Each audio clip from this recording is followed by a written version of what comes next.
भाभी वो इमरान खान है, आइए आपको दिखाते हैं।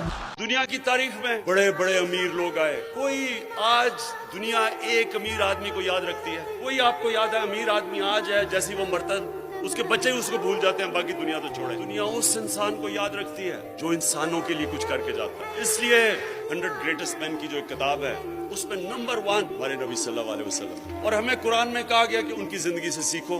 तो उनकी जिंदगी क्या थी? अगर आपने बड़ा इंसान बनना है तो उनकी जिंदगी को बार बार पढ़ो, समझो वो क्या है, क्या चीज थी उनमें, क्या क्वालिटीज थी कि उन्होंने दुनिया की तारीख ही बदल के रख दी। अल्लाह ने उनको अपना हबीब का, उन्होंने कहा उनकी जिंदगी से सीखो। हम जब बड़े थे हमारे और रोल मॉडल्स थे, मेरे क्रिकेट के रोल मॉडल्स थे, और रास्ते में रोल मॉडल्स बनते आए, पॉप स्टार्स थे वगैरह वगैरह। अभी भी लोग जो बिजनेस में होते हैं वो बिल गेट्स को रोल मॉडल बना लेते हैं, या और स्टीव जॉब्स वगैरह वगैरह। लेकिन ये याद रखें कि ये कोई भी उनके पैर की मिट्टी के भी बराबर नहीं पहुंच सकता है। अब ये याद रखें कि उनकी जो जिंदगी है वो दुनिया, वो तारीख का हिस्सा है, हिस्ट्री का हिस्सा है। हमें पता है वो कब पैदा हुए, कब उन्हें हिजरत की, कब इस दुनिया से पर्दा किया, एक एक डेट पता है हमें। अब मैं आपको उन डेट से बता रहा हूँ। मैं क्यों कहता हूँ कि कोई उनका मुकाबला नहीं कर सकता। 625 में जंग बदर होती है, मुसलमान सिर्फ 313 लड़ने वाले, उनमें से सबके पास तलवारें भी नहीं थी। और 636 11 साल के बाद वही मदीना के रियासत के मुसलमान जो उस वक्त की सुपर पावर थी रोमन एम्पायर, सिर्फ 11 साल के बाद बदर के,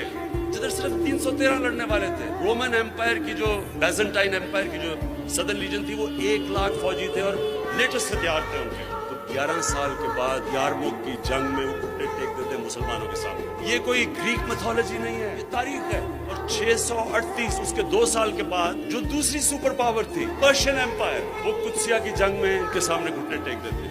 तो 13 सालों में, जंग बदर के 13 सालों के बाद दुनिया की सबसे अजीम कौम बन जाती है। क्या किया था? कभी कोई आपने कहीं ऐसी चीज सुनी है कि कोई इतना ऐसा इनकलाब आया हो? और फिर वो सिविलाइजेशन अगले 700 साल तक सबसे बड़े साइंटिस्ट मुसलमान थे, और वो दुनिया की सबसे बड़ी तहजीब थी। मुसलमानों का कैरेक्टर उन्होंने ऐसा बनाया। इंडोनेशिया और मलेशिया में मुसलमान ताजरों को देख के लोग मुसलमान हो गए। ईमानदारी थी उनकी, सच्चाई थी।